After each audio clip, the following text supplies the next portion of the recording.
عن أبي هريرة رضي الله تعالى عنه أن رسول الله صلى الله عليه وسلم قال আবু হুরায়রা রাদিয়াল্লাহু তাআলা আনহুর বর্ণনা তিনি বলেন আল্লাহর রাসূল সাল্লাল্লাহু আলাইহি ওয়াসাল্লাম বলেন আল মালাইকাতু তুসাল্লি আলা আহাদিকুম মা দামা ফি মুসাল্লাহু আল্লাযী সাল্লা ফীহি মা লাম ইউহদিস আল্লাহর রাসূল সাল্লাল্লাহু আলাইহি ওয়াসাল্লাম দুনিয়ার মানুষদেরকে জানিয়ে দিয়েছেন ও দুনিয়ার মানুষেরা শুনো রাসূল সাল্লাল্লাহু আলাইহি ওয়াসাল্লাম বলেছেন দুনিয়ার মানুষদেরকে আল্লাহর রাসূল সাল্লাল্লাহু আলাইহি ওয়াসাল্লাম জানিয়ে দিয়েছেন কোন মুসল্লি মসজিদে নামাজ আদায় করার পর যেই জায়নামাজের মধ্যে বসে নামাজ আদায় করেছে ওই জায়নামাজের মধ্যে নামাজের পর যদি কিছু সময় বসে বসে আল্লাহর জিকির করে আল্লাহর তাসবিহ তিলাওয়াত করতে থাকে আল্লাহর রাসূল বলেন ওই ব্যক্তির জন্য আসমানে আরশে আযীমের চতুর্পাশে আল্লাহ রাব্বুল আলামিনের একদল ফেরেশতা ওই ব্যক্তির জন্য গুনগুন গুনগুন করে আরশে আযীমের চতুর্পাশে ঘুরতে থাকে সুবহানাল্লাহ ইন্নামা ইয়ামুরু মাসাজিদাল্লাহি মান আমানা বিল্লাহ من آمن بالله واليوم الآخر وأقام الصلاة وآتى الزكاة ولم يخش إلا الله فعسى أولئك أن يكونوا من المهتدين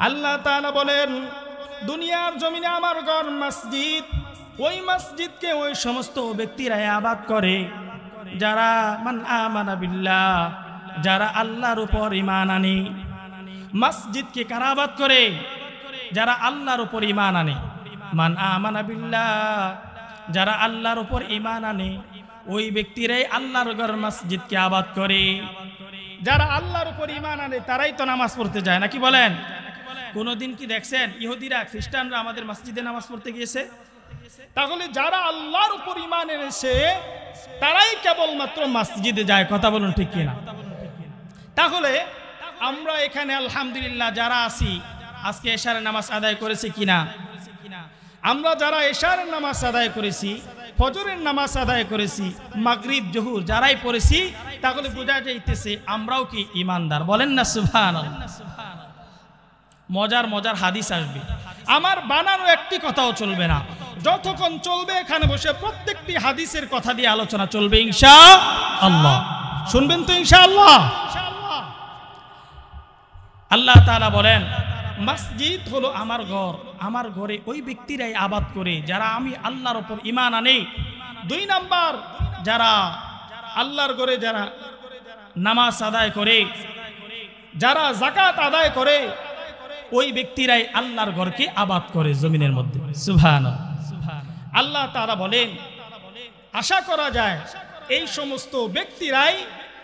সমস্ত ব্যক্তিরাই সফলকামী ব্যক্তি হয়ে যাবে বলেন না সুবহানাল্লাহ মুহতারাম হাজিরিন আল্লাহর রাসূল সাল্লাল্লাহু আলাইহি ওয়াসাল্লাম বলেছেন মুসলিম শরীফের বর্ণনায় হাদিসটি এসেছে 671 নম্বর হাদিস এই হাদিসে আল্লাহর রাসূল সাল্লাল্লাহু আলাইহি ওয়াসাল্লাম বলেছেন আন আবি হুরায়রা রাদিয়াল্লাহু তাআলা আনহু قال قال رسول الله صلى الله عليه وسلم আবু হুরায়রা রাদিয়াল্লাহু তাআলা আনহুর বর্ণনা তিনি বলেন আল্লাহর রাসূল সাল্লাল্লাহু আলাইহি ওয়াসাল্লাম বলেছেন আহাব্বুল বিলাদি ইলাল্লাহি মাসাজিদুহা وأبغض البلاد إلى الله أسواقها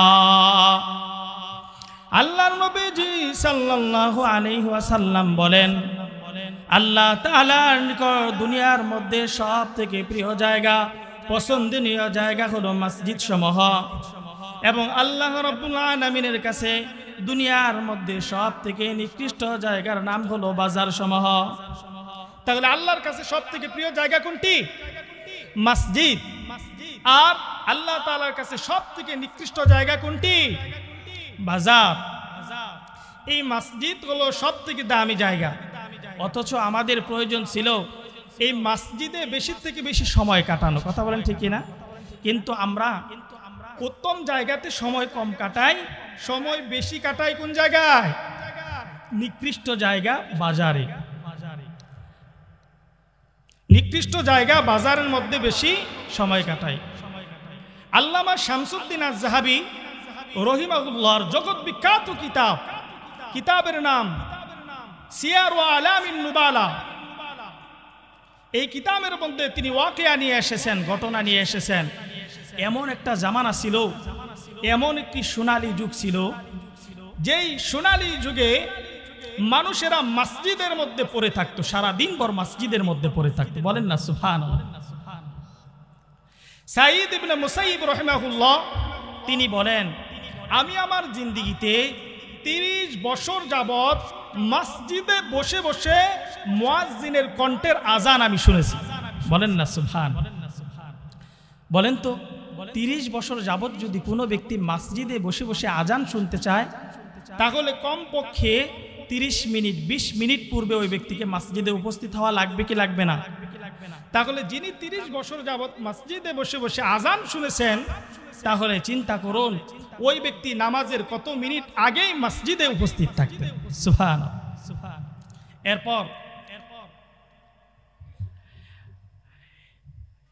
এরপর আত-তাবাকাতুল কুবরা নামে একটি কিতাব আছে। আত-তাবাকাতুল কুবরা কিতাবের মধ্যে এসেছে, আতা ইবনে সায়েদ রহিমাহুল্লাহ তিনি বর্ণনা করেছেন। তিনি না বর্ণনা করে মানুষদেরকে বলে দিয়েছেন, দুনিয়ার মানুষদেরকে জানিয়েছেন। তিনি বলেন, দাখালতু আলা আবি আব্দুর রহমান আস-সালামি, আমি আব্দুর রহমান আস-সালামির সামনে গেলাম। আব্দুর রহমান আস-সালামির সামনে গিয়ে আমি বসলাম।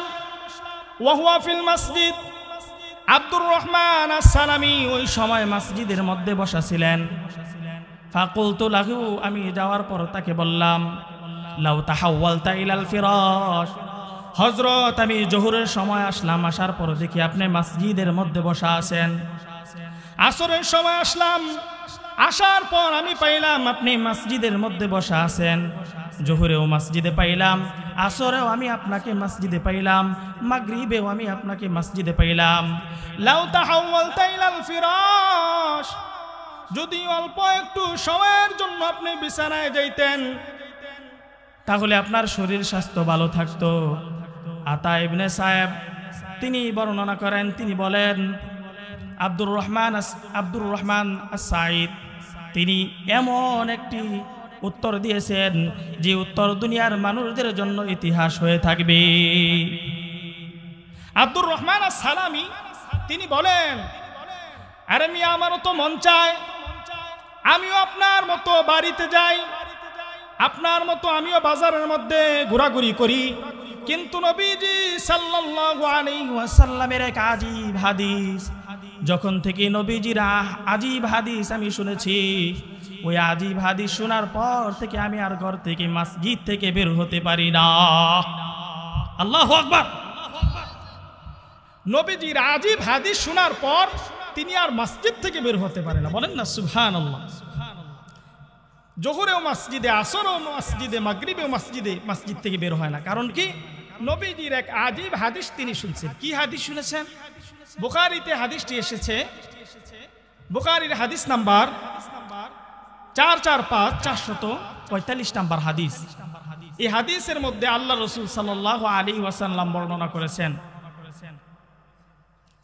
আতা ইবনে আব্দুর রহমান আস-সালামি যে হাদিসটি শোনার পর মসজিদ থেকে বের হয় না, এমন একটি দামি হাদিস, আজীব হাদিস আজকে আপনাদেরকে বলবো ইনশাআল্লাহ।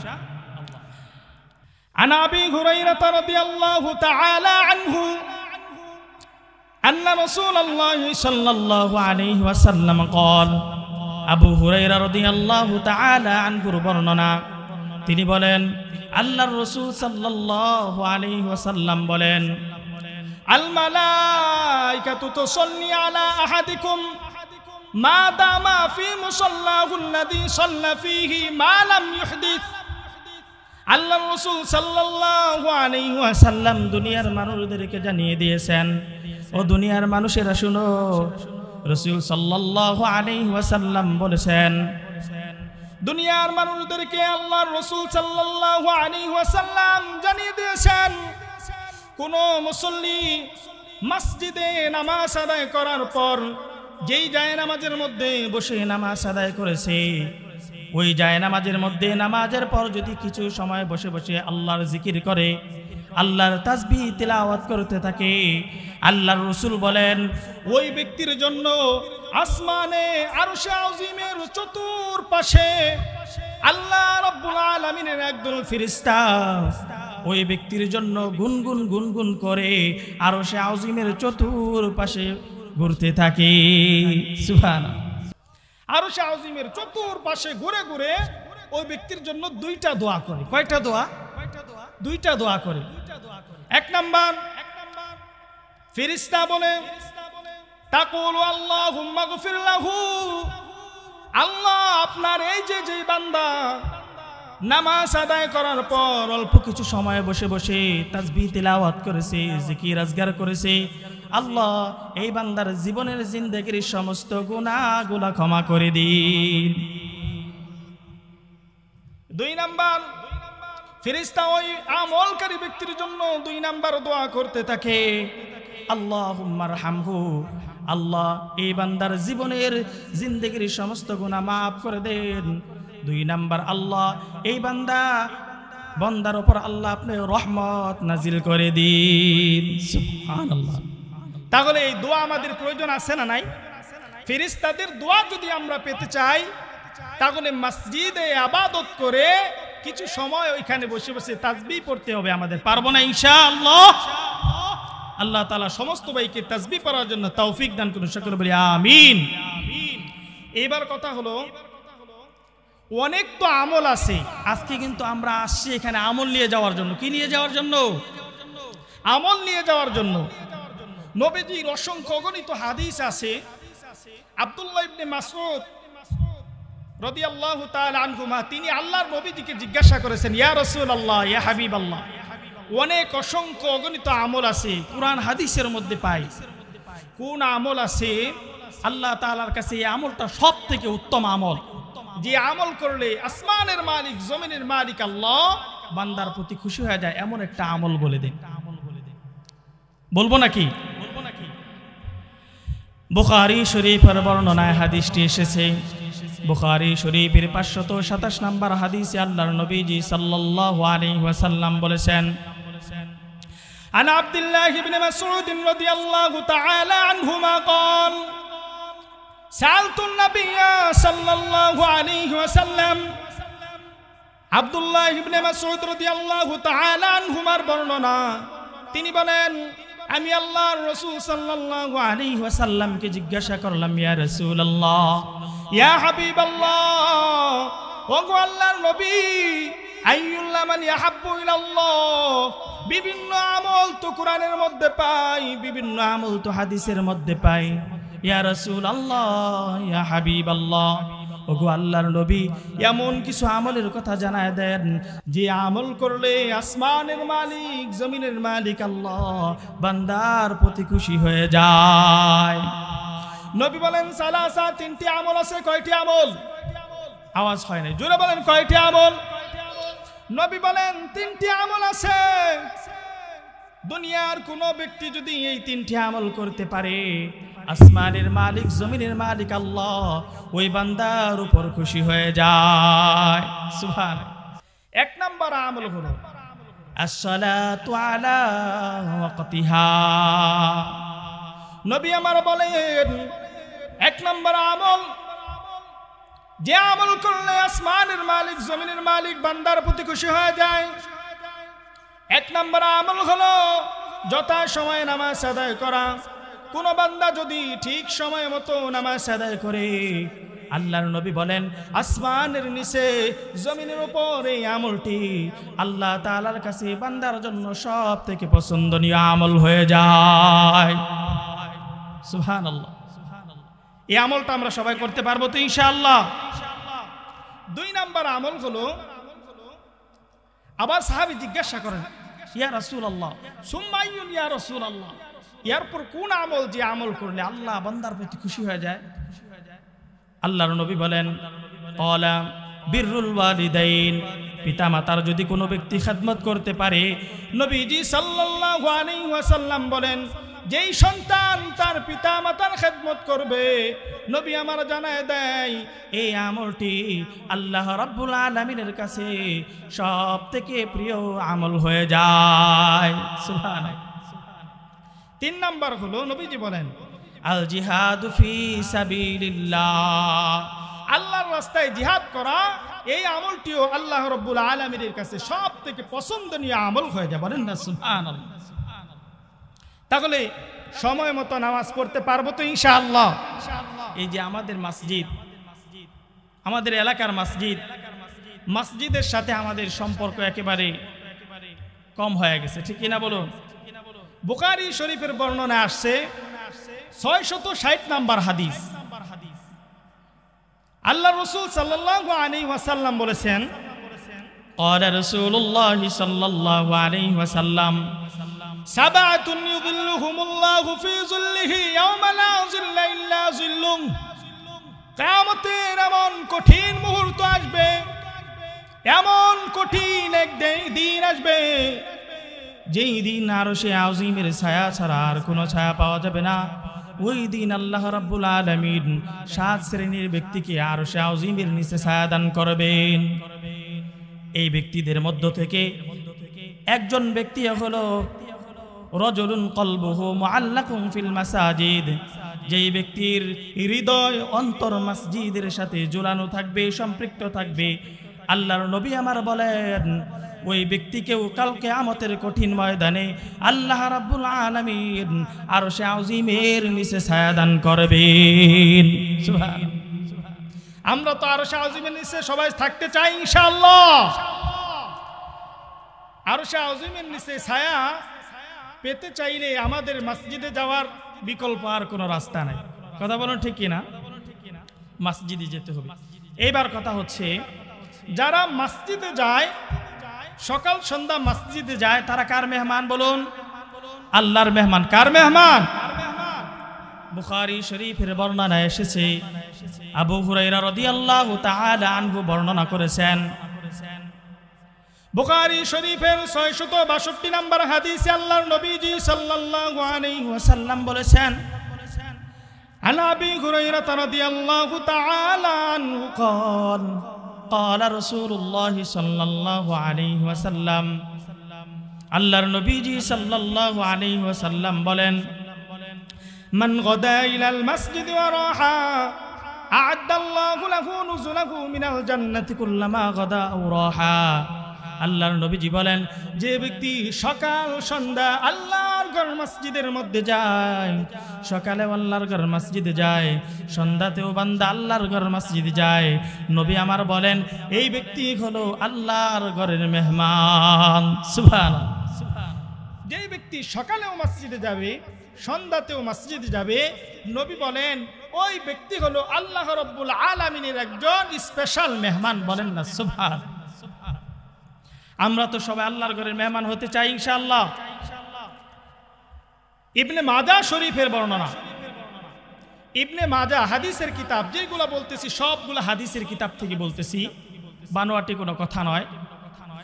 ইবনে মাজাহ শরীফের কিতাবের মধ্যে আসছে 802 নম্বর হাদিসে আল্লাহর রাসূল সাল্লাল্লাহু আলাইহি ওয়াসাল্লাম বলেছেন, যারা মসজিদে যায় তাদের ব্যাপারে নবীজি সাল্লাল্লাহু আলাইহি ওয়াসাল্লাম কি বলেছেন দেখুন। قال رسول الله صلى الله عليه وسلم, আল্লাহর নবীজি সাল্লাল্লাহু আলাইহি ওয়াসাল্লাম বলেন, যে ব্যক্তি আল্লাহর ঘর মসজিদের মধ্যে যাতায়াত করবে, ফাশহাদু লাহু বিল ঈমান, ইযা রাআইতুম রাজুলান ইয়াতাদুল মাসাজিদ ফাশহাদু লাহু বিল ঈমান। যে ব্যক্তি সকালবেলা আল্লাহর ঘর মসজিদে যায়, সন্ধ্যাবেলা আল্লাহর ঘর মসজিদে যায়, আল্লাহর নবীজি বলেন ওই ব্যক্তি হলো, ওই ব্যক্তির ব্যাপারে দুনিয়ার মানুষ তোমরা সাক্ষী হয়ে যাও, দুনিয়ার জমিনের মধ্যে ওই ব্যক্তি হলো একজন ঈমানদার বান্দা। বলেন না সুবহানাল্লাহ। আল্লাহর নবীজি বলেন, যারা সকালেও মসজিদে যায়, সন্ধ্যাতেও মসজিদে যায়, যাদের সম্পর্ক আল্লাহর ঘর মসজিদের সাথে রয়েছে, নবীজি বলেন ওই ব্যক্তির ব্যাপারে দুনিয়ার মানুষ তোমরা ঈমানের সাক্ষী হয়ে যাও। সুবহান। তাহলে যারা মসজিদে যায় তারা হলো কি? ঈমানদার। যারা মসজিদে যায় তারা আল্লাহর মেহমান। বলেন না সুবহানাল্লাহ।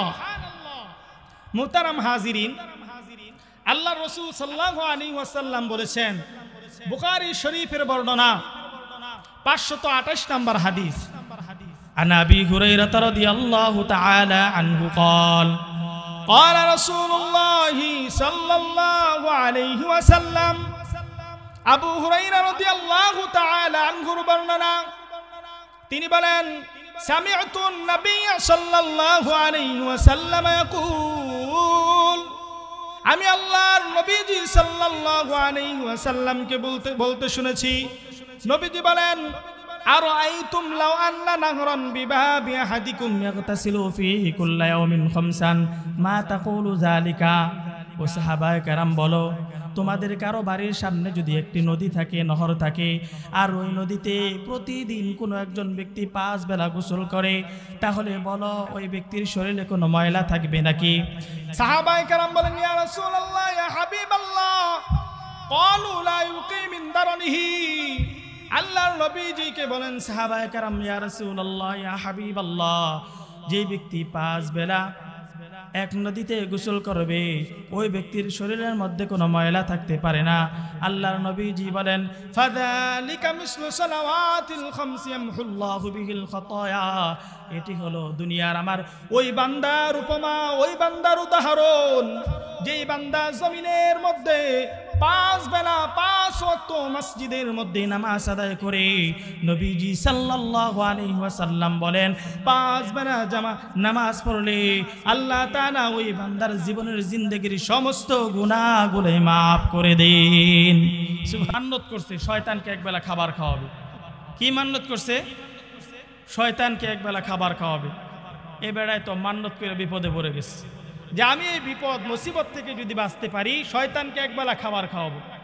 বলেন তো, শয়তানকে কি দেখা যায়? আপনারা কেউ দেখছেন নাকি? শয়তান দেখা যায় না, ধরা যায় না, ছোঁয়া যায় না, অথচ শয়তান আমাদের জন্য হলো প্রকাশ্য শত্রু। সেই শয়তানকে দাওয়াত খাওয়াবে। এখন তো শয়তান পায় না, চাচার কাছে গেছে পরামর্শ নেওয়ার জন্য, চাচা আমাকে একটু বুদ্ধি দেন, পরামর্শ দেন, আমি তো নিয়ত করছি শয়তানকে একবেলা খাবার খাওয়াবো, আমি তো এখন শয়তান খুঁজে পাইতেছি না, কি করব? চাচা বলে, হ্যাঁ শয়তান তো আছে, দেখা যায় শয়তান। বলে, শয়তান দেখা যায়, কোথায় পাবো শয়তান একবেলা খাবার খাওয়াতে হয়?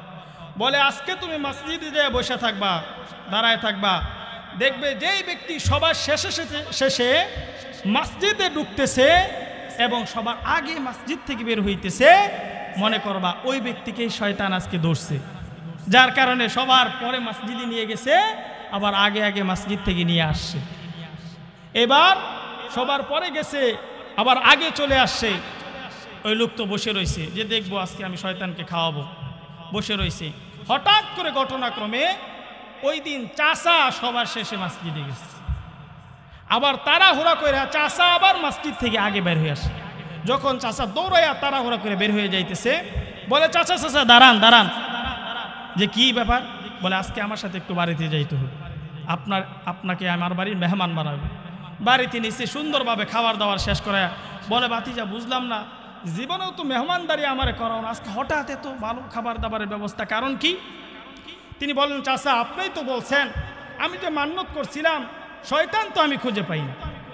আজকে মান্যত করার পর যখন মসজিদে বসে রইলাম, দেখলাম সবার শেষে আপনি ঢুকলেন, সবার আগে আসলেন, আমার কাফারা আপনারা খাওয়ায় আদায় হয়ে গেছে।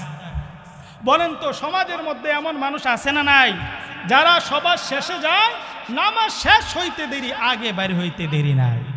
আছে না নাই? এই ধরনের আমল আমাদের হবে না। আমাদের আমল তো থাকবে ওই সাহাবী যুগের, সোনালী যুগের যেই রকম ইতিহাস ছিল, আমাদের ইতিহাস তো ওই রকম হওয়ার প্রয়োজন। কথা বলেন ঠিক কিনা? হযরত আবু বকর সিদ্দিক রাদিয়াল্লাহু তাআলা আনহুর 2 জন কন্যা সন্তান ছিলেন। একজন হযরত আম্মা জানা আয়েশা রাদিয়াল্লাহু তাআলা আনহা, আরেকজন আসমা রাদিয়াল্লাহু তাআলা আনহা। মনোযোগ দিয়ে শুনবেন মুসলমান, তাদের ইতিহাস কেমন ছিল, ইসলামের মধ্যে তারা কেমন ইতিহাস রেখে গিয়েছে। আসমা রাদিয়াল্লাহু তাআলা আনহার আরো একজন সন্তান ছিল, সন্তানের নাম হলো আব্দুল্লাহ। আব্দুল্লাহর একজন সন্তান ছিল, সন্তানের নাম হলো আমের। এই আমেরের ব্যাপারে জগৎ বিখ্যাত মুফাসসির আল্লামা শামসুদ্দিন আয-যাহাবী রাহিমাহুল্লাহর জগৎ বিখ্যাত কিতাবের নাম সিয়ারু আলামিন নুবালা। এই সিয়ারু আলামিন নুবালার মধ্যে তিনি ওয়াকিয়া নিয়ে এসেছেন। আমেরের ব্যাপারে তিনি বলেন, আমের একদিন অসুস্থ অবস্থায় বিছানায় শুয়ে আছেন। হঠাৎ করে মুয়াজ্জিনের কণ্ঠে আল্লাহু আকবারের ধ্বনি আমরের কানের মধ্যে পৌঁছে গিয়েছে। আমর বিছানার মধ্যে অসুস্থ অবস্থায় শুয়ে আছেন।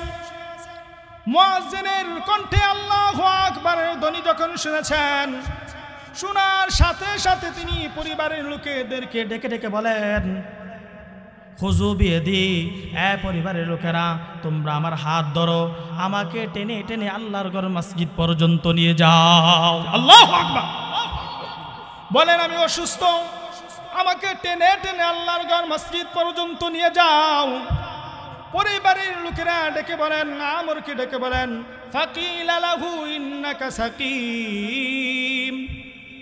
আমরকে ডেকে ডেকে বলেন, আমর, আপনি তো অসুস্থ, এমন অসুস্থতায় আছেন, আপনি তো মসজিদ পর্যন্ত যাইতে পারবেন না।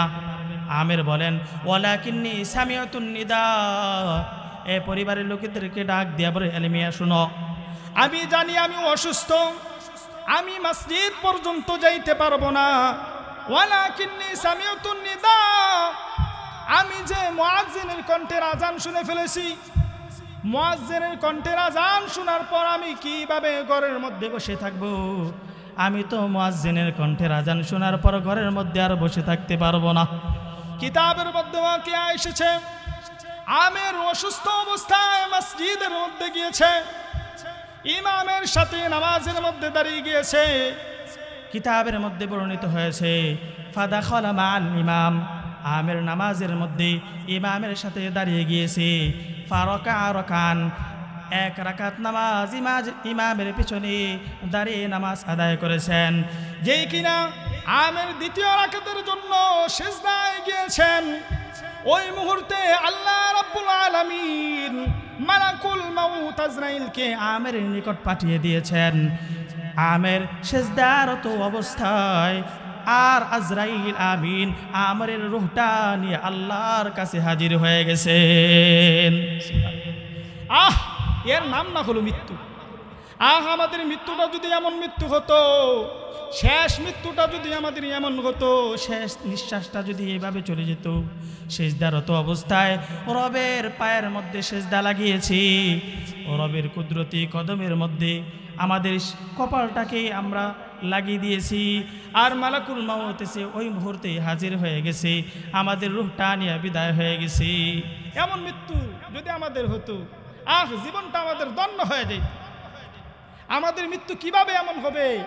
আমাদের তো আজ মসজিদের সাথে সম্পর্ক কম হয়ে গেছে, মসজিদের সাথে সম্পর্ক দুর্বল হয়ে গেছে, যার কারণে মসজিদের সাথে আমাদের যাইতে মন চায় না। মুয়াজ্জিনের কণ্ঠে আজান আল্লাহু আকবার আসলেও আমাদের কানে লাগে, দিলে লাগে না। আজান শোনার পরেও ঘরের মধ্যে শুয়ে থাকি, ঠিক কিনা বলেন? এই অবস্থা হয়ে গেছে। এর কারণ হলো আখিরাত থেকে আমরা দূরে সরে গেছি, আখিরাত থেকে আমরা দূরে সরে গেছি। বুখারী শরীফের এক হাদিসের ব্যাখ্যায় আসে, আলী ইবনে আবি তালিব রাদিয়াল্লাহু তাআলা আনহু বলেন, দেখুন কি বলেন, আনা আলী ইবনে আবি তালিব রাদিয়াল্লাহু তাআলা আনহু قال, আলী ইবনে আবি তালিব রাদিয়াল্লাহু তাআলা আনহুর বর্ণনা, তিনি বলেন, ইরতাহালাতিদ দুনিয়া মুদবিরা ওয়ারতাহালাতিল আখিরাতু মুকবিরা। দুনিয়ার মানুষদেরকে আলী ইবনে আবি তালিব রাদিয়াল্লাহু তাআলা আনহু মেসেজ দিয়েছেন, দুনিয়ার মানুষেরা শুনো, সবাই তো মনে করতেছেন আমার হায়াত তো অনেক লম্বা, অনেক লম্বা হায়াত পেয়েছি, আলী ইবনে আবি তালেব রাদিয়াল্লাহু তাআলা আনহু বলেন, দুনিয়ার মানুষেরা শুনো,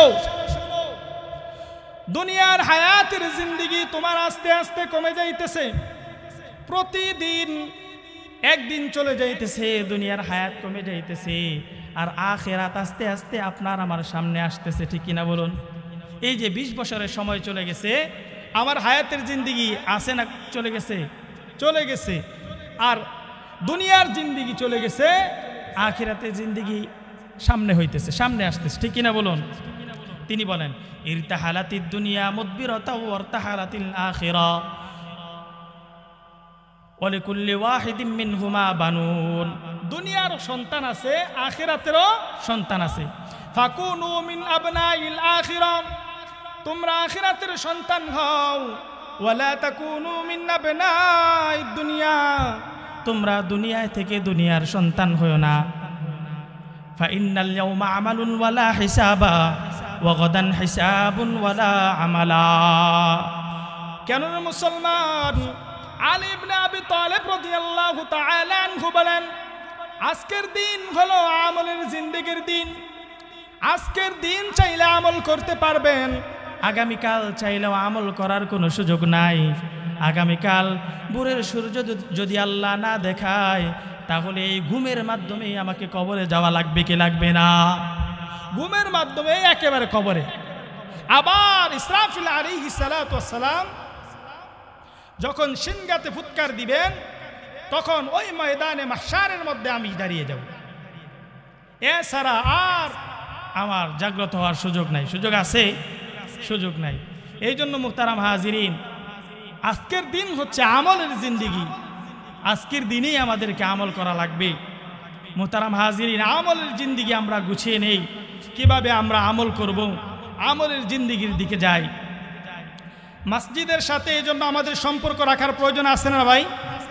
মসজিদের সাথে সম্পর্ক বেশি থেকে বেশি সম্পর্ক আমরা বানাই। আমাদের সম্পর্ক যদি মসজিদের সাথে হয়, আল্লাহ আমাদের জীবনের সব গুনাহ তো মাফ করে দিবেন। এইভাবে রবের সাথে সাক্ষাৎ হবে যে আমার আপনার জিন্দেগির কোনো গুনাহই বাকি থাকবে না। সুবহানাল্লাহ। মুহতারাম হাজিরিন, যেই জান্নাতের মধ্যে যাবেন, সবাই একবার জোরে আওয়াজে বলেন তো সুবহানাল্লাহ। জোরে আওয়াজ দিয়ে বলেন সুবহানাল্লাহ। তিরমিজি শরীফের আজীব একটি হাদিস, এই হাদিসের বর্ণনায় এসেছে, আল্লাহর নবীজি সাল্লাল্লাহু আলাইহি ওয়াসাল্লাম বলেছেন, তিরমিজি শরীফের হাদিসের মধ্যে আসে, আন জাবির রাদিয়াল্লাহু তাআলা আনহুর বর্ণনা। আন জাবির রাদিয়াল্লাহু তাআলা আনহু قال قال رسول الله صلى الله عليه وسلم। জাবির রাদিয়াল্লাহু তাআলা আনহুর বর্ণনা, তিনি বলেন, আল্লাহর নবীজি সাল্লাল্লাহু আলাইহি ওয়াসাল্লাম বলেছেন, মান ক্বালা সুবহানাল্লাহিল আযীম ওয়া বিহামদিহি গুরিসাত লাহু নাখলাতুন ফিল জান্নাহ। সবাই একবার উচ্চ আওয়াজে বলেন সুবহানাল্লাহ। আল্লাহর নবীজি সাল্লাল্লাহু আলাইহি ওয়াসাল্লাম বলেন, কোন ব্যক্তি যদি দুনিয়ায় বসে সুবহানাল্লাহিল আযীম ওয়া বিহামদিহি পড়ে, আল্লাহ রাব্বুল আলামিন ওই ব্যক্তির জন্য জান্নাতের মধ্যে একটি খেজুর গাছ রোপণ করে দেন। সুবহানাল্লাহ। জান্নাতে আল্লাহ একটি খেজুর গাছ লাগিয়ে দেন। এইবার কথা হলো, এই যে খেজুর গাছটা লাগবে, এই খেজুর গাছটি কত বিশাল বড় হবে। খেজুর গাছটা যে জান্নাতে তৈরি হলো, এই খেজুর গাছটা কত বড় হবে। বুখারী শরীফের বর্ণনা এসেছে, আল্লাহর নবীজি সাল্লাল্লাহু আলাইহি ওয়াসাল্লাম বলেন, বুখারী শরীফের 3251 নম্বর হাদিসে আল্লাহর নবীজি সাল্লাল্লাহু আলাইহি ওয়াসাল্লাম বলেছেন, আনা আনাস ইবনে মালিক রাদিয়াল্লাহু তাআলা আনহুমা قال قال رسول الله صلى الله عليه وسلم।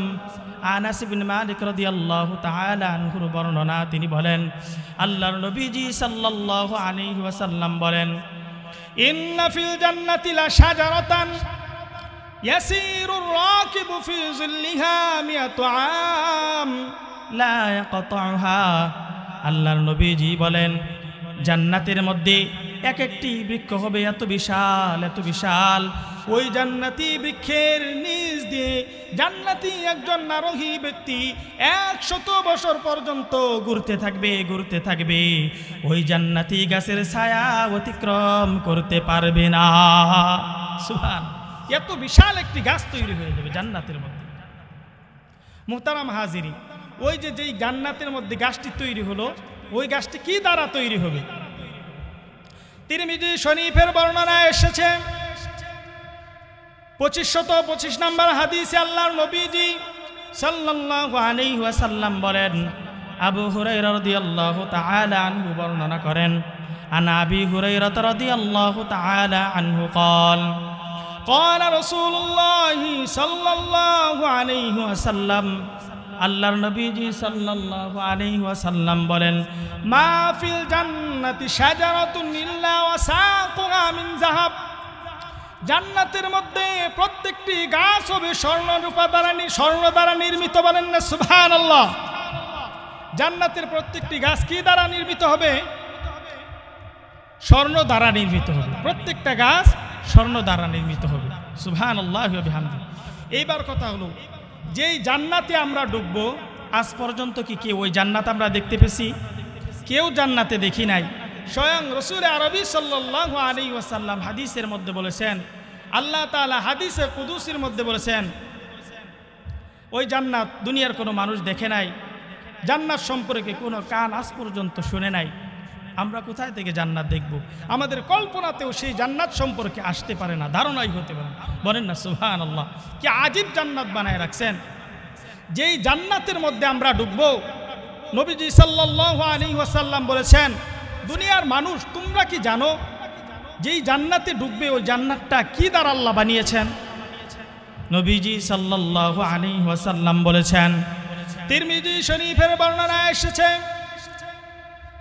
2526 নম্বর হাদিসে আল্লাহর রাসূল সাল্লাল্লাহু আলাইহি ওয়াসাল্লাম বলেছেন, আবু হুরায়রা রাদিয়াল্লাহু তাআলা আনহুর বর্ণনা, তিনি বলেন, আল্লাহর নবীজি সাল্লাল্লাহু আলাইহি ওয়াসাল্লামকে জিজ্ঞাসা করলাম, ইয়া রাসূলুল্লাহ, ইয়া হাবিবাল্লাহ, মিম্মা খুলিকাল খালকু, আল্লাহ তাআলা কি দ্বারা সৃষ্টি জগৎকে তৈরি করেছেন? আল্লাহর নবীজি সাল্লাল্লাহু আলাইহি ওয়াসাল্লাম বলেন, খুলিকা মিনাল মা, পানি থেকে আল্লাহ তাআলা সৃষ্টি জগতের মধ্য থেকে প্রাণী জগৎকে তৈরি করেছেন। এরপর আল্লাহর নবী আবার নবীজিকে আবু হুরায়রা আবার জিজ্ঞাসা করলেন, ইয়া রাসূলুল্লাহ, ইয়া হাবিবাল্লাহ, ওগো আল্লাহর নবী, আল্লাহ তাআলা যে জান্নাত আমাদের জন্য তৈরি করেছেন, ওই জান্নাত আল্লাহ তাআলা কি দ্বারা তৈরি করেছেন? নবীজি বলেন, আল্লাহ তাআলা ওই জান্নাতটা তৈরি করেছেন লাবিনাতুম মিন ফিদ্দাতিন ওয়া লাবিনাতুম মিন যাহাব, একটি হলো স্বর্ণের ইট, আরেকটি হলো রূপের ইট। স্বর্ণ এবং রূপের ইট দ্বারা জান্নাতের বিল্ডিং আল্লাহ তাআলা নির্মাণ করেছেন। সুবহানাল্লাহ। ওয়া মিলাতুহাল মিসকুল আজফার, এই বিল্ডিং এর মধ্যে গাঁথনি হিসাবে আল্লাহ তাআলা যা ব্যবহার করেছেন সিমেন্ট, এই বিষয় সম্পর্কে আল্লাহ বলেন, ওয়া মিলাতুহাল মিসকুল আজফার, এর সুগন্ধি ব্যবহার করেছেন, সিমেন্ট ব্যবহার করেছেন সুগন্ধি মিগনাবি দ্বারা। ওয়াহাসবাউহাল লুলু ওয়াল ইয়াকুত, আর এর সুরকি হলো মণি মুক্তা দ্বারা আল্লাহ তাআলা জান্নাতি দেয়ালের সুরকি ব্যবহার করেছেন। সুবহানাল্লাহ। মাইয়াদখুলুহা ইয়ানআম ওয়া লা ইয়াবাস, যেই জান্নাতি ব্যক্তি জান্নাতের মধ্যে ঢুকে যাবে, ঢোকার পর জান্নাতি ব্যক্তির আর কোনো টেনশন থাকবে না, চিন্তা থাকবে না, জান্নাতি ব্যক্তির আর কোনো পেরেশানিও থাকবে না। ওই খল্লাদ, জান্নাতি ব্যক্তি চিরকাল পর্যন্ত ওই জান্নাতের মধ্যে থাকবে। সুবহানাল্লাহ। জান্নাতে ঢোকার পর চিরকাল পর্যন্ত এই ব্যক্তি জান্নাতেই থাকবে, জান্নাত থেকে আর বের হতে চাইবে না। আমাদের হযরত চলে আসছে, আরেকটি হাদিস তরজমা করে ইনশাআল্লাহ আমি শেষ করে দিব। যেই জান্নাতের মধ্যে আমরা যাব, সেই জান্নাতের মধ্যে যাওয়ার পর একজন ফেরেশতা ঘোষণা করে বলবে, জান্নাতীরা, তোমাদের জন্য আজকে স্পেশাল আল্লাহর পক্ষ থেকে 4টি নিয়ামত রয়েই গেল। কয়টি নিয়ামত বলুন? জোরে বলুন, কয়টি নিয়ামত? ফেরেশতা ঘোষণা করে বলবে। মুসলিম শরীফের বর্ণনায় আসছে 2837 নম্বর হাদিস। قال رسول الله صلى الله عليه وسلم আল্লাহর নবীজি সাল্লাল্লাহু আলাইহি ওয়াসাল্লাম বলেন, যখন জান্নাতীরা জান্নাতের মধ্যে ঢুকে যাবে, একজন ফেরেশতা দাঁড়িয়ে যাবে। ফেরেশতা দাঁড়িয়ে ঘোষণা করে বলবে, ইউনাদি মুনাদিন, জান্নাতীদেরকে ডেকে বলবে, ইয়া আহলাল জান্নাহ, ও জান্নাতীরা রে, ইন্না লাকুম মান তাসিহু ফালা তাসকামু আবাদা। ও জান্নাতীরা শোনো, জান্নাতের মধ্যে আজকে তোমাদের জন্য রবের পক্ষ থেকে 4টি স্পেশাল নিয়ামত রয়ে গেল। বলেন না সুবহানাল্লাহ। 1 নম্বর নিয়ামত হলো ইন্না লাকুম মান তাসিহু ফালা তাসকামু আবাদা, চিরকাল পর্যন্ত এই জান্নাতের মধ্যে সুস্থ থাকবে, কোনোদিন অসুস্থতা তোমাদেরকে স্পর্শ করতে পারবে না। সুবহানাল্লাহ বলবেন না? এরপর বলবে 2 নাম্বার ঘোষণা হলো ওয়া ইন্না লাকুম আন তাহইয়াউ ফালা তামুতু আবাদা। ও জান্নাতীরা শোনো, জান্নাতের মধ্যে তোমাদের জন্য 2 নাম্বার ঘোষণা হলো, চিরকাল পর্যন্ত এই জান্নাতের মধ্যে জীবিত থাকবে, জান্নাতের মধ্যে কোনোদিন তোমাদের কাছে মৃত্যু আসবে না। সুবহানাল্লাহ। দুনিয়াতে বাড়ি বানাই, গাড়ি বানাই, সব কিছু, হঠাৎ করে মৃত্যু এসে আমার সব নিয়ামত ছিনায় নেয়। কথা বলুন ঠিক কিনা? কিন্তু জান্নাতে ঢোকার পর আপনার যা নিয়ামত থাকবে সব রয়েই যাবে, মৃত্যু আপনার কাছে আসতেই পারবে না। বলুন না সুবহানাল্লাহ। এরপর আরো ঘোষণা আসবে, রবের পক্ষ থেকে ঘোষণা আসবে, ফেরেশতা বলবে, ওয়া ইন্না লাকুম আন তাশিব্বু ফালা তাহরামু আবাদা। শোনো জান্নাতীরা, আজকে জান্নাতে তোমরা চিরকাল পর্যন্ত যুবক থাকবে, যৌবনকাল পাবে, কখনো তোমাদের বার্ধক্য আসবে না। বলুন না সুবহানাল্লাহ। 4 নাম্বার নিয়ামত হলো ওয়া ইন্না লাকুম আন তানঈমু ফালা তাবতাইসু আবাদা। আল্লাহ তাআলা তোমাদেরকে জান্নাতে যেই নিয়ামত দান করেছেন, এই নিয়ামত অনন্ত অনাদিকাল পর্যন্ত থাকবে, কখনো তোমাদের কাছ থেকে ওই নিয়ামত আল্লাহ ছিনিয়ে নেবেন না। বলুন না সুবহানাল্লাহ।